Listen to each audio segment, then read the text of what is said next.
नाज़रीन, इंसान की ज़िंदगी भी कितनी अजीब है कि जब कभी एक ही चीज़ को बार बार और रोज़ाना होता हुआ देखता है तो उसके दिल में अजीब किस्म के ख़यालात आते हैं और अजीब किस्म के वहमो गुमान आते हैं। मुझे अब अभी तक वो मंज़र याद है कि मैं जब कभी लिबर्टी गोल चक्कर से कॉलेज पढ़ाकर वापस आता था तो मुझे वहाँ एक बूढ़ा सा शख्स जिसने पैंट और शर्ट पहनी होती थी और उनकी उम्र तकरीबन 70 साल से ज़्यादा होती थी। उसकी सफ़ेद रंग की गाड़ी उसके पीछे खड़ी होती थी और ड्राइवर भी साथ खड़ा होता था। अक्सर आप अगर 1 या 2 साल पीछे की तरफ जाएं तो आप ज़रूर आप उसको इस बात को रिकलेक्ट करेंगे, देखेंगे कि उस बाबा ने हाथ के अंदर एक प्ले कार्ड उठाया होता था और जिसके ऊपर लिखा होता था कि मुझे जिनाह का पाकिस्तान चाहिए। और मैं अक्सर जब उधर से गुज़रता था तो मेरा दिल में अक्सर ये इश्तियाक पैदा होता था कि क्यों ना बाबा जी से मिला जाए और उनसे पूछा जाए कि उनके जिनाह का पाकिस्तान क्या है। तो लेकिन वक्त की किल्लत की वजह से जब कभी मैं छुट्टी के वक्त वहाँ से गुज़रता था तो जल्दी जल्दी घर पहुँचने की होती थी, लेकिन ये ख्वाहिश हमेशा पूरी नहीं हो सकती थी। कभी कभार कॉलेज से वापसी पे लेट हो जाना या कभी कभार रश की वजह से बहुत तेज़ी से निकल जाना, और जब वहाँ से निकल कर फिर दोस्त मार्केट आता था तो फिर दिल में ये एक ख्याल आता था कि काश मैं आज रुक जाता और उस बाबा जी से वो बात कर लेता। एक दिन मैंने जुम्मे वाले दिन एक दिन मैंने मनसूबाबंदी की कि आज जुम्मा मैं अपने उस कॉलेज की मस्जिद के अंदर पढ़ूँगा और जुम्मा पढ़ने के बाद मैं आज ज़रूर वहाँ पे लिबर्टी चौक में वहाँ पे एक लम्हे के लिए ठहरूँगा और उस बाबा जी से बात करेंगे कि आखिर क्या माजरा है कि वो हर रोज़ एक नई पैंट शर्ट पहने हुए अपनी गाड़ी होटल उस मनॉल होटल के सामने रोके हुए एक प्ले कार्ड उठाया हुआ है, मुझे जिनाह का पाकिस्तान चाहिए। तो मैं अब मेरे जहन में एक ख्याल आता था एक लिटरेचर का तालिब इल्म होने के कि बाबा जी के जहन में वो बहुत से ऐसे ख्यालात होंगे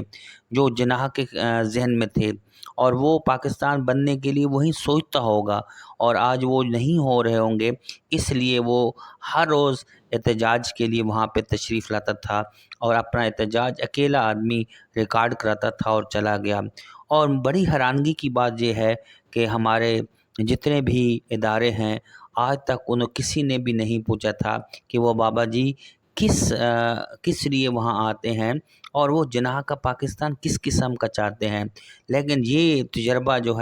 और ये मंज़र हर रोज़ मेरी आंखें देखती थी। तो आखिरकार मैंने ये फ़ैसला किया कि आज बाबा जी से मिलेंगे। जुमे की नमाज़ कॉलेज के अंदर पढ़ी और पढ़ने के बाद वहीं पहुंच गए और बाबा जी वहाँ बैठते थे और मनॉल होटल के सामने मैं जब उधर गुज़रने लगा तो मैंने भी अपनी गाड़ी पार्क की और पार्क करने के साथ ही मैं वहाँ पे रुका। उनसे इब्तदाई दुआ सलाम हुआ और मैंने बाबा जी से कहा कि बाबा जी मुझे आपसे बात करनी है, क्योंकि मेरे दिल में बहुत इश्तियाक पैदा होता है और जब कभी मैं इधर से गुज़रता हूँ तो मुझे आपका ये प्ले कार्ड ज़हन में काफ़ी सवालात करता है। क्यों ना हम अपने भी आबा व अजदाद के जो ख्वाब थे उनके बारे में तो पता चल सके कि हमारे आबा व अजदाद किस किस्म का वो ख्वाब देखते थे और वहाँ पे वो क्यों इकट्ठे हुए हैं। तो बाबा जी कहते हैं कि आप बैठ जाएं, आपके साथ हम बात करें। मैंने अपना तारफ़ कराया कि मैं एक कॉलेज के अंदर प्रोफेसर हूं और तदरीस से मेरा ताल्लुक़ है, तो मैं आपसे बातचीत करके मुझे बड़ी खुशी होगी कि आप जब तो बाबा जी जब अपनी बात शुरू करते हैं तो उनकी आंखों में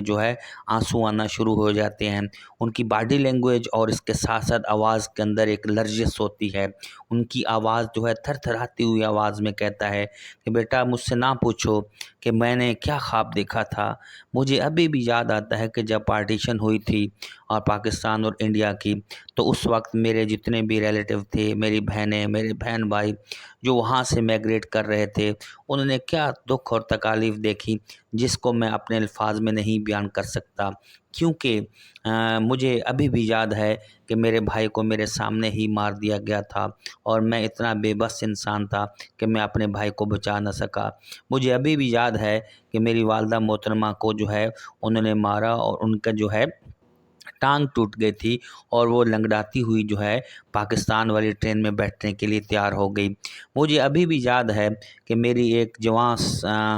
21 साल की बहन थी, जिसको मेरे सामने जो है बेआबरू और डिसऑनर किया गया था, और ये वो तकलीफ़ दे लम्हा था कि मैं जिसको कभी भी नहीं भुला सकता। ये ख़राश मेरे दिल में आज भी बाकी है कि किस तरह जो है हमारी माँएँ, बहनें, उन्होंने कितनी तकालीफ़ और कितनी मेहनत के बाद जो है हमें ये पाकिस्तान का तोहफ़ा मिला। और आज मैं इसलिए यहाँ पे प्रोटेस्ट के लिए आता हूँ, एहतजाज के लिए आता हूँ, क्योंकि वो जो जिन्हा का पाकिस्तान था, जिन्हा ने देखा था ख्वाब कि ये एक मुसलमानों का मुल्क होगा, इसके अंदर तरक्की होगी, हम अपनी आइडियोलॉजी रखते हैं, लेकिन आज मैं पाकिस्तान के हालात को देखकर मेरा दिल जो है खून के आंसू रोता है। और मैं बस यही इसी गर्ज़ की खातिर मैं अपनी गाड़ी निकालता हूँ, और मेरा घर डिफेंस में है, और डिफेंस से यहाँ आकर मैं अपना एहतजाज रिकॉर्ड कराता हूँ। और बड़ी ज़माने की सितम ज़रीफ़ी ये है कि आज तक मुझे साल हो गया है, किसी ने भी मेरे एहतजाज को नहीं पूछा, किसी ने मुझे रुक कर नहीं कहा कि आपको किस किस्म का जना का पाकिस्तान चाहिए। तो उसकी इस बुज़ुर्गी और इस बुढ़ापे ने और वो प्ले कार्ड जो है वो अभी तक जो है मेरे ज़हन में घूमता है। लेकिन अफ़सोस की बात ये है कि जिन्हा का पाकिस्तान आज कहाँ पे खड़ा है। उसकी जितनी भी बातें हुई जो कि मैं कुछ बता नहीं सकता, उनकी वो सारी बातें अभी अधूरी हैं। जिन्हा का वो पाकिस्तान नहीं है जिसको आज हम देख रहे हैं। जिन्हा के पाकिस्तान के अंदर बहुत सी वो चीज़ें थी जो बुज़ुर्ग ने मुझे बताई थी, लेकिन अफ़सोस की बात ये है कि नाज़रीन, वो बाबा जी पिछले साल जो है अपने अल्लाह को प्यारे हो गए, और वो जिन्हा के ख्वाब जो है लिए हुए दुनिया से रेलत फरमा गए। तो मेरी ये दुआ है कि अल्लाह पाक जो है हमारे इस पाकिस्तान को जिन्हा का पाकिस्तान बनाए। आमीन।